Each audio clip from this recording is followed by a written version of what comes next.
I'm Samantha Jones, host of the Meet Me for Coffee podcast. I'm coming to you guys from the Journal of Commerce Inland Distribution Conference here in Chicago. If you guys were unable to attend this year, I'm excited to be bringing coverage of the show through some of our speakers on this podcast, many of who are actually speakers at this conference, and then others who are attending and sharing their insights as well. We'll have multiple episodes releasing throughout the week, and we hope that this information is helpful and insightful for you and helps you decide if the JOC Inland Conference is one that you should put on your calendars for 2025. Hi everyone, I'm here with Deema. Deema, can you introduce yourself? Hi, I'm Deema. I'm the CEO of BiggerPicture. We're a scheduling automation platform. Deema, I was just talking about this, and I think the last time we made conference content, you jumped on the podcast when I was walking around with the microphone at Manifest in Las Vegas, which was back in February. So give or take 7 or 8 months later, I kind of want to just revisit that and open up this conversation as, that is the first I heard of scheduling automation. Like, you introduced me to the concept of scheduling automation in February. So it was new to me then. I imagine it was still not on a lot of people's radar, or maybe still kind of newer to other people to understand that concept. So I'd like to just check in with you and say, okay, we're in October now, 7, 8 months have passed. Are more people leaning into this? Are more people aware of automation in general? What types of automation? Scheduling automation? Where are we at? Well, I definitely think there's been a lot of movement in the market since Manifest regarding scheduling automation, particularly on the brokerage side, where they're really cognizant of, the cost of labor and the manual processes, and the idea of if and when the market comes back, how do they manage that without having to put a lot more capital into hiring people and training, etc. So from a brokerage perspective, we've seen a lot more action. We're talking to a lot more large enterprise brokers, bringing them on board, mid-market brokers who really are already struggling, with the cost of operating a brokerage and trying to bring down their cost of labor and leveraging that automation. And when you look at, where they are today, what they've automated, or what roles these employees play, the one piece that's still highly manual is the scheduling piece, where they are requiring people to log in to multiple portals, emails, etc. And it's often not a task that they are outsourcing abroad, because they're engaging with customers often and having to represent the company. So we're seeing that not really being offshored and local. So I think nearshoring talent was a solution that many brokerages have adopted and carriers have adopted over just especially the last several years, but they've been adopting it for some time now. But we saw exponential growth in that in the last couple of years as the cost to serve has only gone up and margins have only been going down, right? And so I love that point around, we've been able to kind of like, I just talked with someone this morning, I don't think that like nearshoring crappy work to make your nearshore employees have to do a crappy job is actually a solution. I think it's a Band-Aid, but we can't even, for the most part, a lot of people have been hesitant to even try to Band-Aid scheduling because, like you said, it's so customer facing. It's also super critical. Like, you don't want to make mistakes, and then you don't want to, like, if a mistake is made, you want it to be like someone directly related to that account that's going to like go customer facing to resolve, I would imagine. Yeah, absolutely.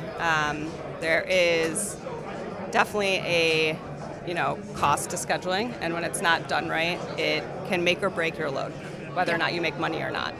And it is very nuanced. It's not very straightforward. Even with the same customer, you're logging into different portals, if you will, and each of them require different sets of information, or there's so much tribal knowledge that occurs in scheduling that doesn't necessarily get passed on from person to person. So these schedulers are really on these accounts and are very familiar with the process today, and I think there's a fear if you hand that off, that gets kind of lost in that transition to, people outside of the organization.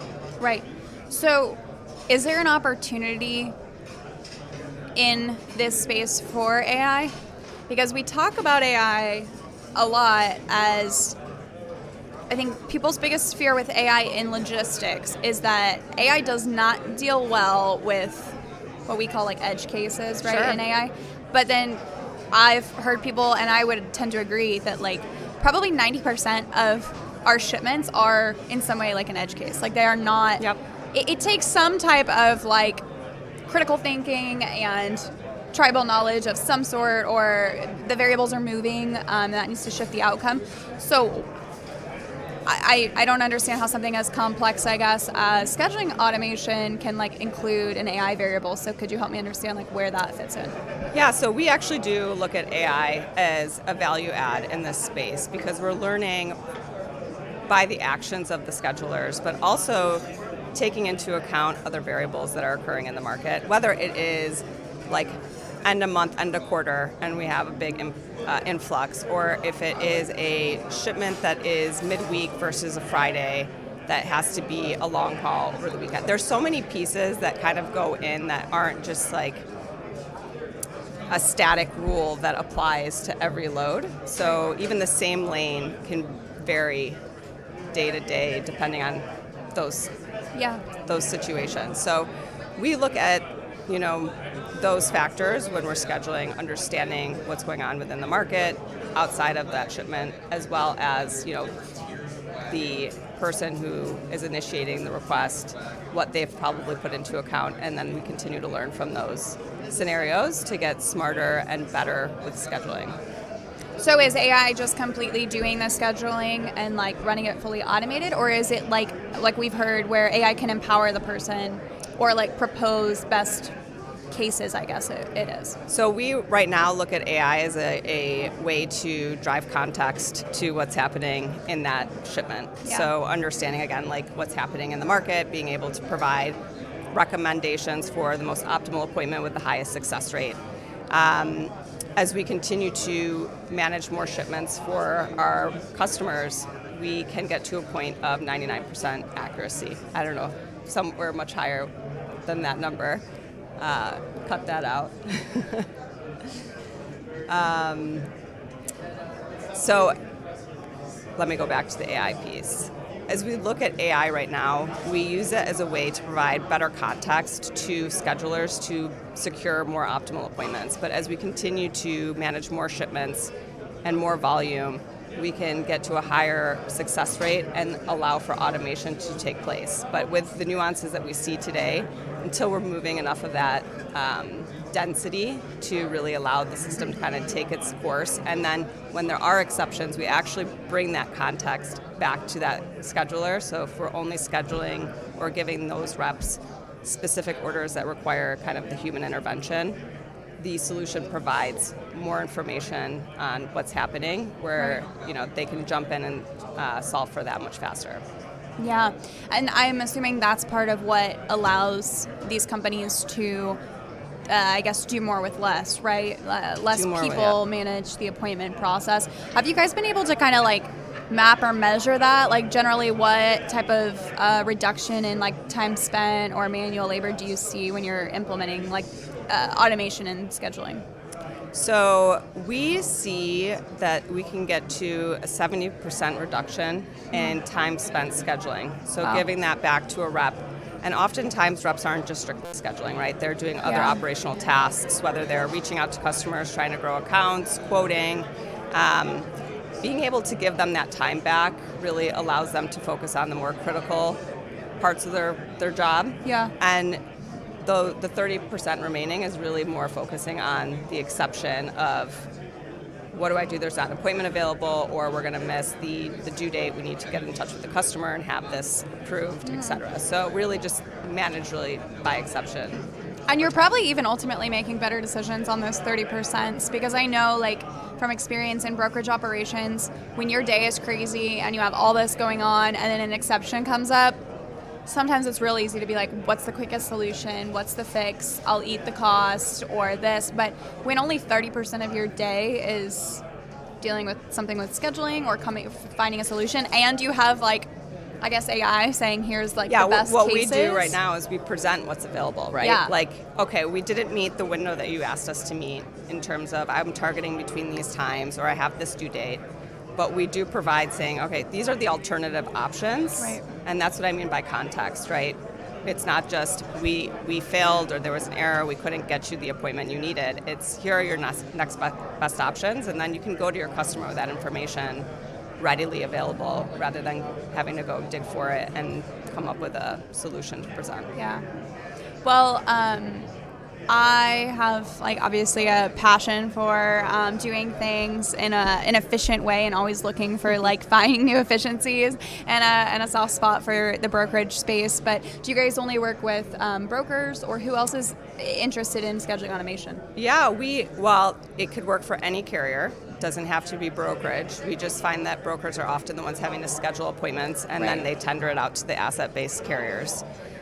We also work with warehousing. We have a dock scheduling solution that we implement for a more dynamic experience at the warehouse. So instead of thinking about a static schedule, we're able to provide that real-time information of delays and changes and actually provide them with the context of saying, take this next order, driver's on their way, and it will not impact you down the rest of your day and cause delays at your warehouse. So interesting. We do that, and then we're testing out right now with shippers in the food and beverage space a way to actually manage exception management in real time. So now that we've got the end-to-end connectivity at the shipping location and the receiving location, and if there are exceptions, again, we can provide that context to say, here are the solutions, and looking at the cost it might take for, if you ship short, you hold a driver over if you're going to be paying detention.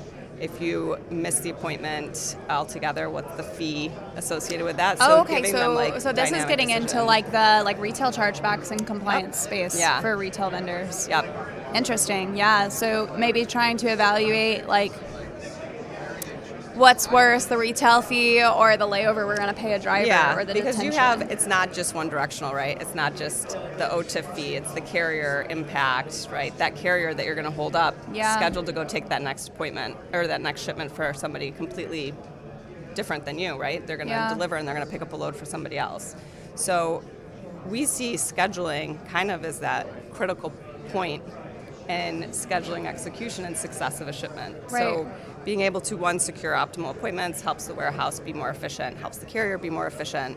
But then when you do have exceptions, what's the best course of action that's going to really not have such a large impact downstream on the supply chain? Are there levers that they could hypothetically set, like say there might be a point where a shipper is like, we are pushing our luck right now with Walmart, like we cannot have any more chargebacks. Like, would they be able to like prioritize in your system, like do not miss Walmart? It's even if we have to detain carriers, if we have to do this, if we have to prioritize it over another retailer, do you think there's a future for like being able to make like so like even monitoring that, right? You have an allotment of your on-time percentage, and as you get closer, that becomes more critical. And somebody like Walmart will say, all right, you've passed that critical threshold.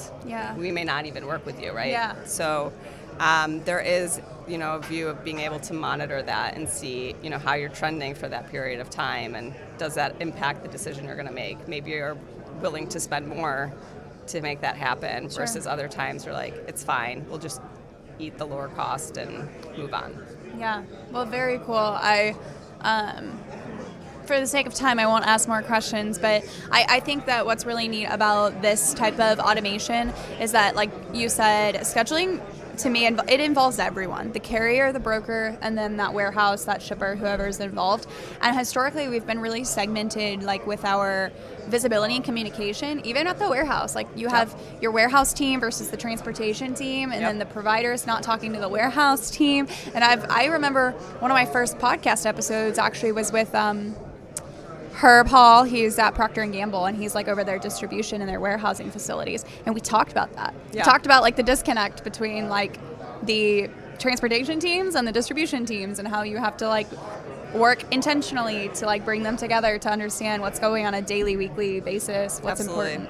So that's really cool that we now have like the option for technologies that are starting to like fill in those gaps. Help orchestrate that communication. Yeah. I mean, everything we do, we try to bring all those parties into the loop in real time rather than the traditional telephone that occurs, because time is money in our space. Like every minute counts, and it's not just about, okay, I automated the appointment request. It is about the impact of that appointment and the execution of it. So, this is where we begin, is getting access to the appointments and scheduling them right, but then there's the secondary piece of true execution and making that successful.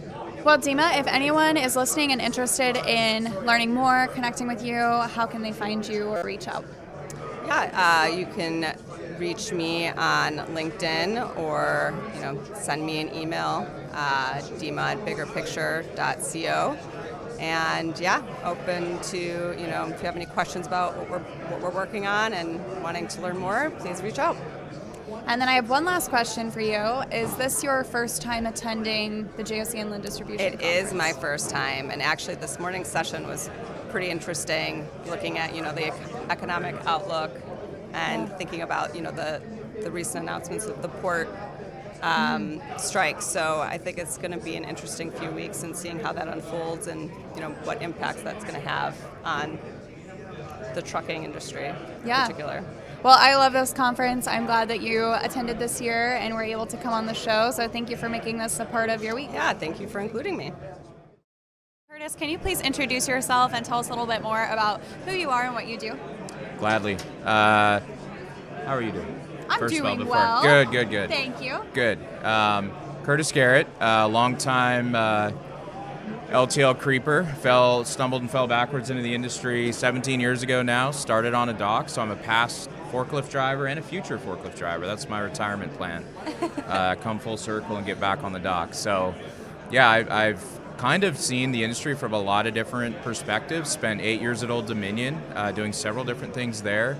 Had an 8-year chapter in the 3PL world and did managed transportation solutions, all LTL specific, and just started kind of the next step where I'm really focused on kind of smoothing the customer experience, the user experience for LTL.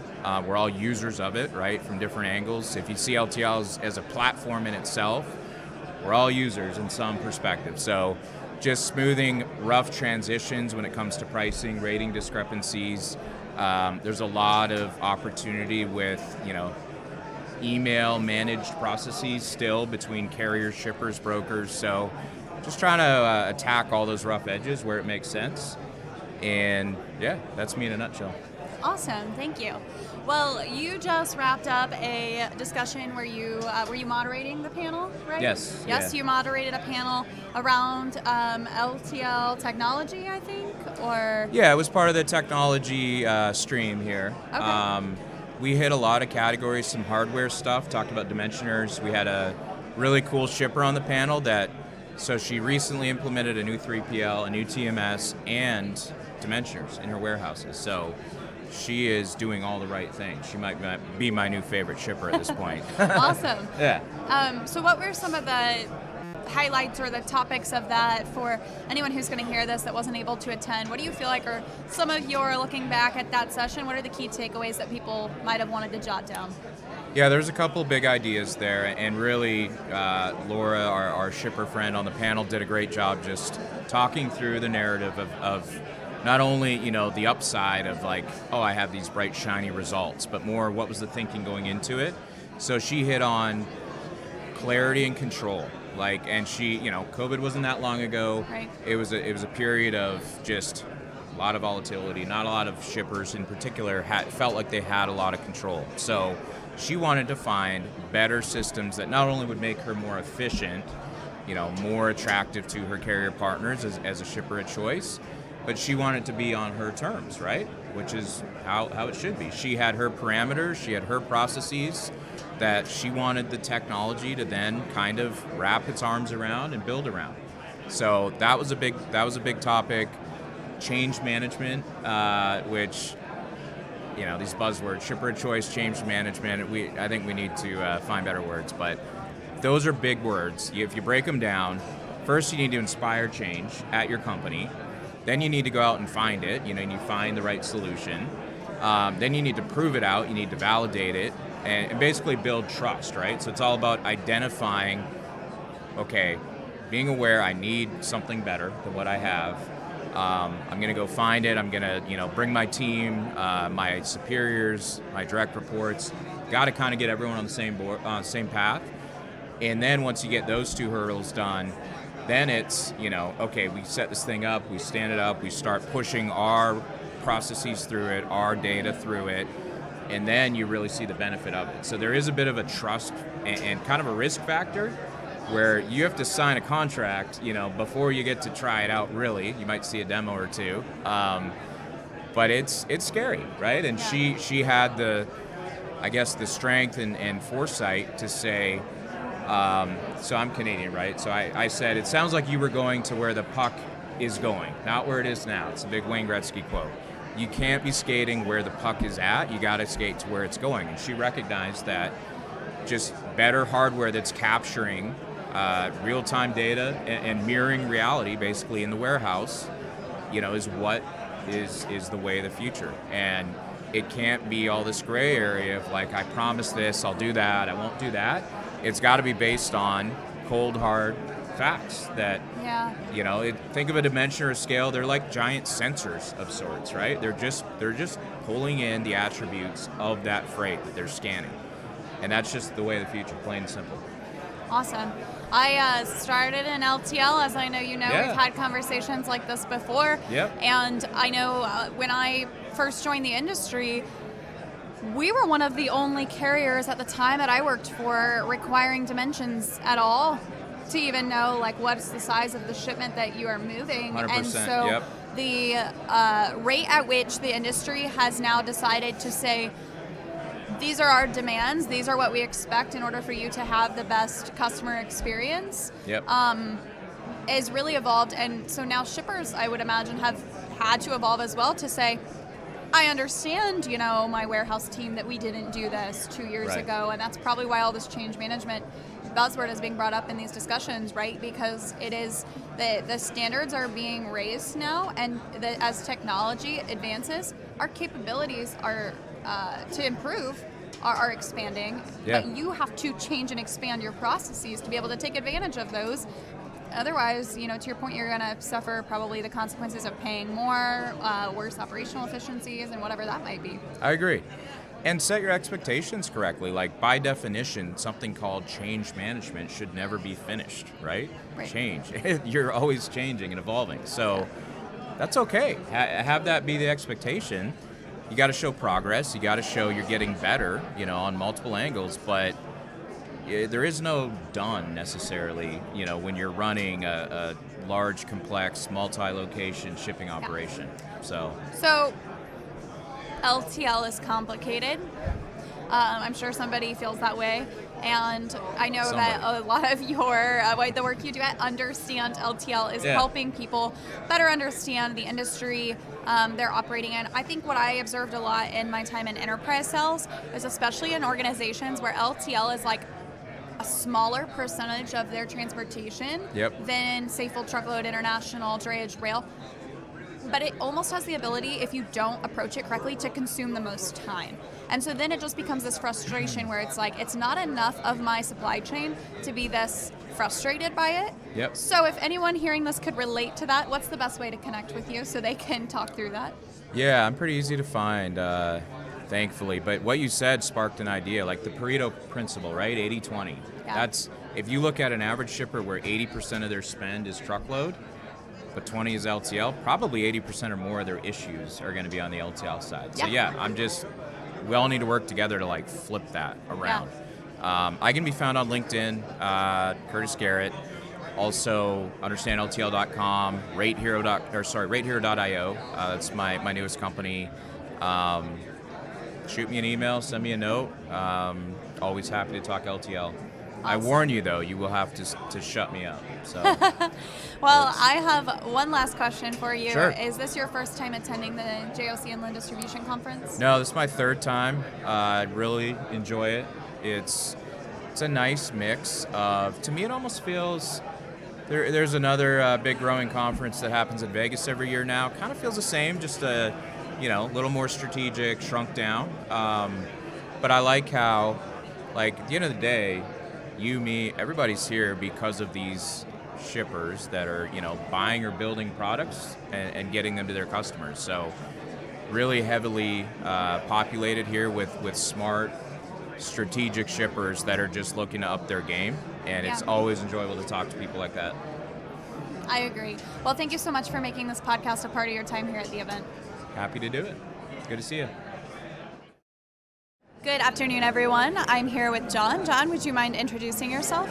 Yeah, good afternoon. I'm John Knight, the Director of Intermodal Operations for Watco Logistics. Awesome. And Watco Logistics is based out of my backyard, actually, in Kansas City area, but I know you are in Arkansas? I am actually in Lowell, Arkansas, the very northwest corner of the state. Alrighty. Well, I know that you just were speaking in there. I had a session just a little bit ago, and it kind of overlaps with yours, but you were speaking on a panel that was involving intermodal. So I'm sure you guys covered a multitude of topics, but for everyone who wasn't able to make the session like myself or is not here at the conference, could you kind of give me like your Cliff Note version of what you guys discussed? Sure. It was over the gist of it was over intermodal service and how we measure and understand the performance between the Class 1s and the IMCs, and where the miscommunication comes in that service. From an IMC standpoint, and by the way, my background is Class 1. Okay. So from an IMC standpoint, I need to know my product or my containers availability on the destination end. Okay. More than I need to know how long it took to get there. I'm concerned about transit, but what I'm really concerned about is consistency and communication and accuracy in predicting when it's going to arrive. Okay. Because that's what I'm going to need to give my customer in order to sell them to do the next intermodal move or the next one, is them to be able to rely on us to provide the same service over and over again. And so what is the current process or disconnect or area of improvement that you see in this area when we're talking about the ability to get that forecasting and that data from a Class 1 to an IMC? So I am going to go down the path that I believe that technology is the way to move forward. Using the data and the information we receive from the railroads on a regular basis, it's a large pile of data. We should be able to use an AI type machine learning process to understand expectations en route for trains. So I would be able to eventually break it down. A train leaving Los Angeles should be in Chicago at this time, and I have data behind that to back up the forecast of when it happens. Yeah. Without the railroad telling me, because I've already taken what they've done and processed it. We're speaking the same language here, because in my panel, Anshu said that we have failed in the visibility category in our industry because we have managed to provide visibility like into, okay, it is moving or it has arrived, but we are not taking that a step further to provide the actual real-time or like, this is at risk of failure, this ETA is changing, this is shifting, you could make this decision, give this update, make this call now. And so he said that like we have all of this data out there, like you just mentioned, around this, but we're not creating actionable insights off of the data. How do you feel about that? That's really correct. And I think a lot of times an IMC depends on the railroad to do that for them. And my point would be, I'm not going to expect what I can't inspect, right? So if I'm not looking at them and measuring what they're doing myself, I definitely don't want to trust them to do it for me. Right. So I'll take that data, and as we spoke, I can look months in advance and say, hey, this is your consistent on-time service. This is what we see on a day-to-day basis. Everything I've done with your data, and now I can predict what you're going to do tomorrow. And that's where I want to get to. Right.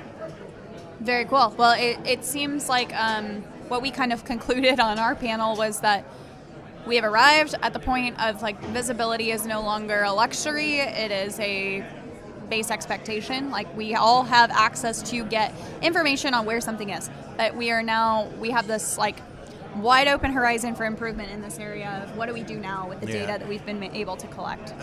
I think an IMC such as ourselves needs to take the responsibility to drive the process. Yeah. So we can pull the data out of them. We're getting it every day. They're Sure. pushing it to us. They don't do anything with it from our standpoint, but since we have it, we have the responsibility to our customers to start to master it and start to forecast off of it and start to provide them with information that they can use in the planning of their supply chains. Yeah, I love that because I think that is, again, like the role of a broker or an IMC or an intermediary is to say, hey, like let the class ones focus on operating, right? They have millions and billions of dollars of infrastructure, equipment, scheduling that they are managing. I don't think their top concern right now is does your customer know like what that ETA is changing to, right? But that is important information. Your shipper cares a lot about it, but they also, again, they have products to move. They have, procurement, purchasing, warehousing, distribution, all of these things. So as the IMC or as a broker in any scenario here, our focus is on everything that we can do to improve the quality of that the transportation of that container, that truckload of product. So I think that's a very strong position to take, and that this is really an opportunity for an IMC to kind of stand out and differentiate. Well, in addition, with that data, I can become more involved in their supply chain. Absolutely. So I can actually be a consultant. Yeah. I can say, hey, you know what? These days of the week, you might be better off using a truck. Sure. These days of the week, you might be better off using an intermodal. But I need to be able to back that up with historical proof that here's your consistent point of attack, right? Yeah. And I think where some people get overthink the product is they think when you're forecasting, you're trying to be 99.5% correct all the time, and that's not the realistic number. It's a lower number than that. I'm not going to say it's 85 or 80%, but it is definitely not 100%. Right. And once you do that, at that level, you can convince your customers that we're going to be very accurate, and you can count on us because here's our failure of forecast. Right. Not perfection, but improvement, right? Yes, Like we're just exactly. trying to improve from where we're at now. Yeah. Well, thank you so much for speaking with me today, sharing some of the insights from that panel. Is this your first time attending the JOC Inland Conference? This is actually my first time. I was asked to be on the panel, and I agreed to come. What has been one of your favorite parts or something you've noticed so far? I actually enjoyed sharing my thoughts on the service piece of this in the panel, probably more than anything else. I will say this morning's presentation by the analyst was insightful, although it basically proved my bias towards what I thought the market was going to do. So I was like, kind of hoping they would it. be Santa Claus and give me something better, but unfortunately I got socks. Well, at least we know now, right? Yeah. You feel good. At least you had it right. That's reassuring. Yeah. So, okay. All right. Well, thank you so much for making this podcast a part of your time here at the conference. All right. Thank you for having me. Hi, everyone. I'm here with Elizabeth and Miguel. Would you guys please introduce yourselves? Yes, definitely. My name is Elizabeth Moscoso from Moscoso Express. Moscoso Express, we're a 20-year-old asset-based carrier who serves the Chicagoland and the Midwestern region. And we end up having a few varieties of fleet types. So we have straight trucks with lift gates, dry vans, 53-foot dry vans, and we're able to support with first and final mile, ocean, air freight, things of that nature. Thank you. Awesome. My name is Miguel Moscoso. I am Vice President of Moscoso Express. In my role, I help to ensure that our client relationships are where they need to be and looking for other clients that fit in the niche kinds of work that we do. Awesome. Well, you guys just came out of speaking on a panel, and the topic is actually one that I love to hear was addressed here, and it was titled "Why the Small Carrier Matters." And so obviously we know that we have so many mega carriers in this space that we talk about make up the majority of the on-highway trucks and things of this nature, but we have hundreds and thousands of smaller fleets that really are a big part of the backbone in our transportation industry. And so I'm very interested to hear, as I was not able to be in that session, what was discussed, and if you could share that with the people who weren't able to make it. What are kind of your high-level takeaways or the things that you think were most important today that were discussed? The importance of the small carrier is definitely what was highlighted there. We ended up going over just why having a small carrier as part of the pool of carriers that you end up working with, how it can be beneficial and why it's beneficial. So being as a small carrier ourselves, we end up being able to provide more niche solutions and flexibility to the client. So whether that may be waiting at a warehouse because a pallet is about to be finished wrapping up, or that can be just being able to provide more photos or videos or pictures of the seal in an easier fashion. There's less red tape with a smaller carrier, so these unknowns that sometimes come up as you're moving freight are going to be able to easily be addressed. Wow. And Miguel, anything to add on that? The conversation really highlighted how the small carrier is the backbone of the ecosystem of the supply chain. Most carriers are the 1 to 4 truck carriers, and they do provide that added flex that is needed when there is more demand for truckers. As a small carrier, I believe DAT was on your panel as well, and so do you guys interact with brokers, and to what extent, like, what are you looking for when you are vetting a brokerage as a potential partner for you, and how do you handle navigating those relationships? So throughout our 20-year history, we have not primarily had brokers as our core business. However, we do understand their importance in the ecosystem of the supply chain market. So what we end up doing is we end up focusing on taking advantage of opportunities like these, coming in person, getting to know the shippers and the freight forwarders that might be in the niche that we focus on, so that way we can get that opportunity to discuss if it's a good fit. Does the type of fleet that we have, the straight trucks with lift gates, the tractor trailers, is that something that they can benefit from? And what type of needs do they have? What type of specialized orders do they run? Do they work at convention centers? Are they looking for white glove value-added deliveries? So being able to first understand if it's a good fit is the most important thing, and being able to speak with individuals from there. Yeah, when looking for clients, it's all about finding clients that fit into the niche that we serve. So it is finding clients. We're very fortunate to be in the Elk Grove area. Being based here in Chicagoland in the Elk Grove area, we have one of the largest industrial parks. Yeah. So we make sure to go out there and knock on doors to find some manufacturers, some shippers that we are able to support that are local from our area.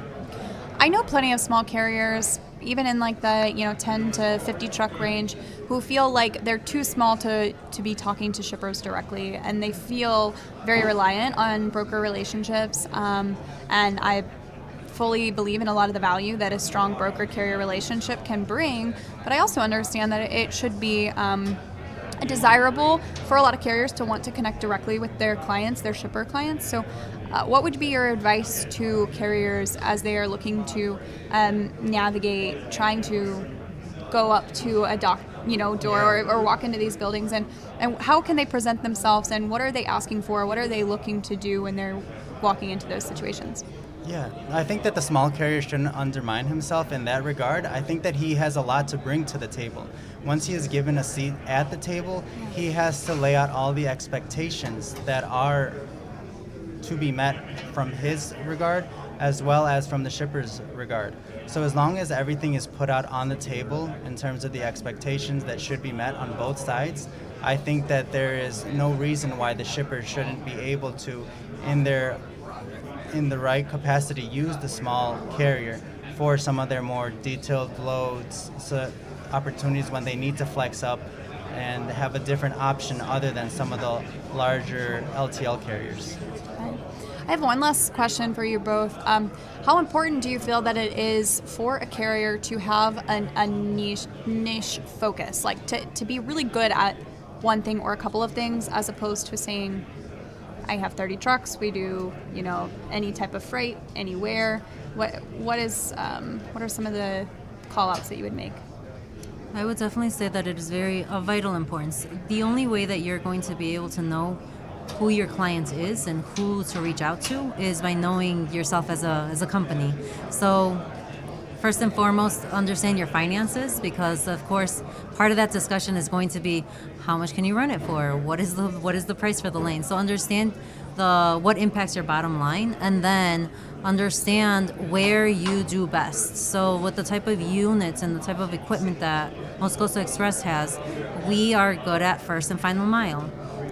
Sometimes the shipper might not need a full 53-foot trailer to be moving equipment. Maybe they have just a few crates.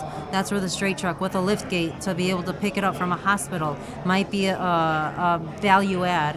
The fact that we have equipment that is owned by us, as well as our drivers are employed by us, that helps make that security be a focus as well. So everyone's more invested in it. So really getting in tune with who you are as a company and being able to address those things will make it easier for your clients to know what type of areas you're going to be best at. I love that. I have two final questions. If anyone listening to this is interested in learning more about what you guys do and getting in contact with you, what's the best way for them to connect with you? So via our phone number, 773-234-5443, and then our email, it's info, I-N-F-O, at Moscoso Express. It's MOSCOSO, the word express.com. And of course our website, Moscoso, MOSCOSO express.com. Awesome. Thank you for that. And then my last question to you guys is this your first time attending the JOC Inland Distribution Conference? It is not. We have been at the JOC for 3 years now. Our first time coming as speakers for Elizabeth, and we've had the pleasure of attending for 3 years now here in Chicago. What is the reason that you came back on year 2 and came back on year 3? Coming to the JOC, we're able to get that in-person connection with some of potential clients, and we're able to get our name out there. The fact that the conference is held here in Chicago and we service the Chicagoland and the Midwest, we're able to touch base with a lot of people that we might not be able to see if the conference was in any other part of the country. Awesome. Well, thank you guys so much for making this podcast a part of your time here at the conference. Thank you for the opportunity. Thanks. Yeah. I hope you enjoyed this episode. If you guys want to be part of the Journal of Commerce Inland Distribution Conference in 2025, I highly recommend you follow S&P Global on LinkedIn. You can find and connect with Eric Johnson, Ari Ash, or William Cassidy on LinkedIn as well, and you will be sure to see all of their updates around next year's conference. Or you can also follow the Meet Me for Coffee podcast, where we always promote and help to cover the show.